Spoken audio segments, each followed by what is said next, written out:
mapahiya at masaktan, titigilan mo yung pamilya ko. Leave my dad alone! Bitawan mo! Ipapabarangay ko kayo! Alis na nga kayo! So what if I'm junk? All because of my father, who is a cheater and a liar! Si Lilet ho kasi, wala hong pambayad doon sa review center. Magpapadala si Mr. Engano ng financial support para sa kanyang anak na si Lilet every month. Kayo raw ang bahala sa pera regarding the expenses for Lilet. Conjugal property po ito lang ng tatay ko. Pero sa sinasabi niyong kasunduan, tatay ko lang po ang nakapirma. Demand letter po yan, Alexis. Binibigyan ko po kayo ng isang buwan para lisanin ang lugar nito. Dahil ipagbibili na po namin ng nanay ko ang bahay at lupa na to.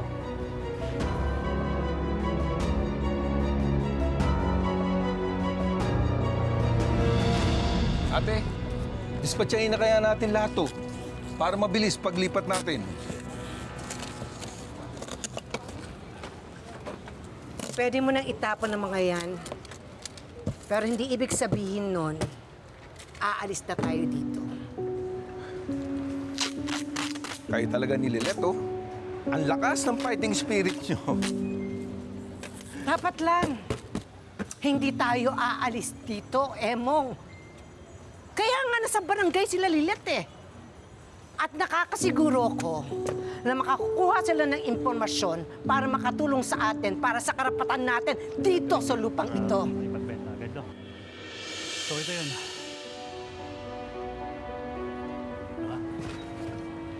Ako po. Oy, ba't nandito na naman kayo? Eh di binibisita ang property namin ng mama ko. Mag-i-inspect lang siya. Magsusukat. Kukuha ng pictures para sa collaterals namin. Para pwede ko na itong market. Ha? Di ba sabi mo, meron pa kami isang buwan na palugit? Para lumikas. Buti nga, binigyan ko pa kayo ng palugit eh. Pero hindi ibig sabihin noon, tutunganga na lang ako. Sayang naman pagkakataong may benta ko ito. Ibang klase ka talaga, Dexter, ano? Ang layo mo sa tatay mo. Wala kang puso. Hindi mo talaga kami bibigyan ng pagkakataon para mailaban namin yung karapatan namin dito sa lupang ito? Eh bakit ko na bibigay sa inyo? Hindi na, pumasok na sa loob. Kailangan ko malaman yung exact dimension at kung anong kailangan ipaayos dito. O siguro, ipa-demolish na lang natin ito. Sige na. Hoy, teka. Trespassing na yan. Ha? Sige, subukan mo. Hoy! Hoy! Akin ito. Ha? Kayo ang trespassers. Di wala nga kayong legal list eh. Kaya papasukin nyo kami. Pinaghirapan ko at nagtrabahuhan ko ang bawat pera na ibinayad ko sa inyo para sa lupang ito. Kaya sa amin ito. Sa akin ito. Kaya umalis na kayo. Umalis na kayo. Ha? Tabi! Umalis kayo. Tabi! Tabi! Umalis ka. Tabi! Sobrang ng pagigit mo sa amin, ha? Opo. Sige! Subukan niyo pong pumilit na pumasok dito at itatarok ko sa inyo ito. Ate, tama sa... Nalika, di pa tapos ang kwento. Hindi pa laging talo ng pagmamahal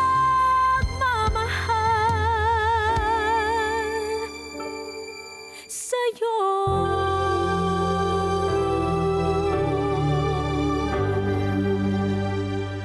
Sige pa! Papakulong ko na kayo! Physical injury yan! Hindi lang physical injury matatamo mo sa akin. Hindi lang yan magagawa ko sa iyo. Hayop ka! Mapapatay kita! Sige! Subukan niyo! Ano? Patawarin ako ng Diyos! Dexter! Pero isusunod kita sa ama mo sa hukay kapag pumilit pa kayo!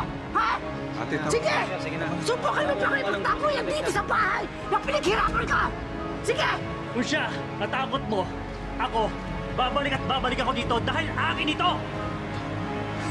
Malis ka na! Babalik ako dito! Malis ka na, pare. Malis ka na.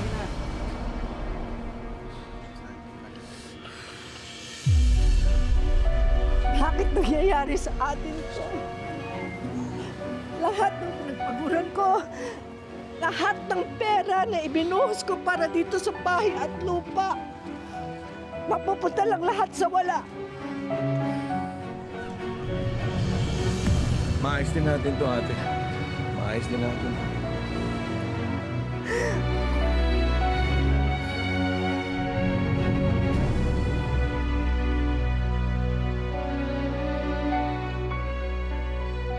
Ninang, bakit niyo naman po ginawa yun?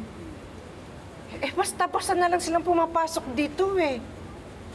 Hinawi pa ako. Nakakabastos na talaga. Huwag po kayo dapat nagpapadala sa emosyon nyo. Eh, di ba ginagawa naman na po natin ng paraan? Humingi na nga rin po ako ng tulong sa barangay, pero Pero ano? mahabang proseso daw po. Kaya bukas na bukas po, pupunta ako kay Laka Lorena. Manghihingi po ako ng tulong.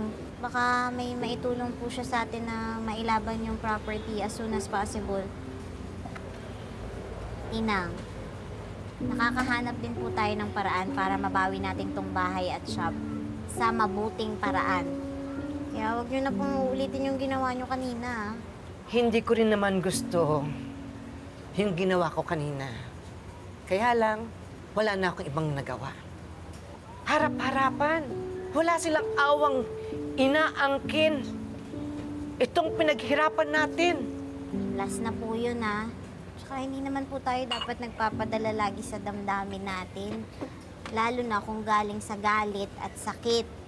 Ilalaban po natin to sa patas at peaceful na paraan. Eh, di ba nga po, mga matyas tayo. At pag matyas, patas at... Hindi umaatras. Ha? So, paano? I-cheers na natin to, ha? Iinom na natin to. Ate, cheers tayo. Basta matyas, hindi umaatras.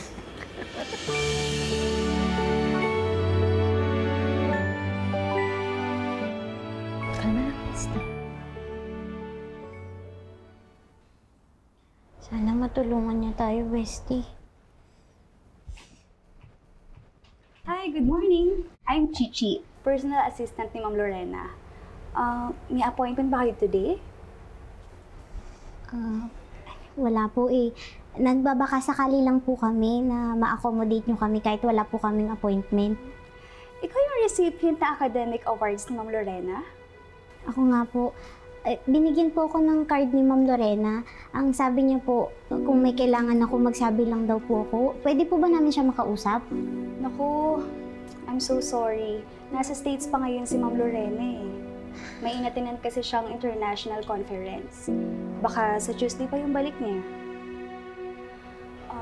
Do you want to leave a message for her?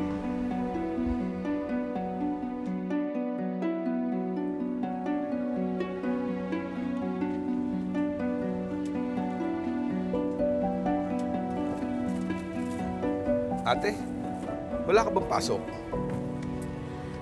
Paano ako makakapagtrabaho? Kukulta na yung utak ko sa kaiisip kung paano natin mariresolve yung problema natin. Malalampasin din natin yan. Laban lang. Ikaw naman eh. Nakakalimutan mo na yung motto natin eh. Basta matyas, hindi umaatras. Oh, easy ka lang. Bale, 45 square meter po yung lot area ng property. 90 square meter yung floor area. May 3 kwarto sa taas at 2 banyo. Oy, ano to, Dexter? Hindi kayo pwedeng pumasok dito ng basta-basta, ha? Ang ginagawa mo? Ngayong patay na ang tatay ko, solo pagmamay-ari na hoto ng nanay ko. Pinapaasikaso niya sa akin ang property nito para ibenta at hindi ko na ho kailangan sa inyo ng permiso para i-tour sa loob ang kliyente ko. Alam mo, wala ka talagang galang, no? Napakalayo ng ugali mo sa tatay mo. Halika ho, Mr. Cruz. Hoy! Anong ginagawa mo, ha? Hindi na kailangan. Ayoko makaabala. Tsaka may lakad pa akong iba eh. Mauna na ako. Sandali ho, Mr. Cruz!